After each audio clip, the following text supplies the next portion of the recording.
మళ్లీ సర్వే చేస్తే ఇంకా ముందుకున్నాం. ఒక్క వాళ్ళని పెట్టి చూసింది కేసీఆర్ గెలిచలేరు. అయితే ఎవ్వరూ దొరకలేదు, ఒక్క మొగడు దొరకలేదు, వాళ్లకు ఒక్క మహిళ దొరకలేదు నాకు వ్యతిరేకంగా. ఈ జిల్లాలు ఎంకులాడి ఎక్కడ దొరకలేదు.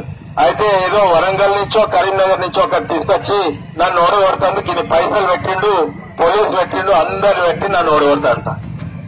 తప్పనిసరిగా దాంతోటే తెలిసిపోయింది, ఒక్కరు దొరకలేదు టీఆర్ఎస్ పార్టీకి.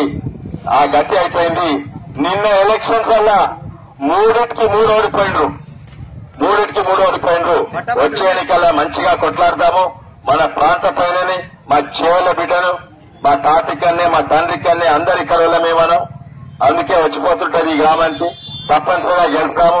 కానీ ఆ ప్రచారం మంచిగా చేసుకుందామమ్మా. ప్రచారం మసాతోటి జోష్ తోటి చేసుకుందాము. Subscribe us and press the bell icon for more interesting updates.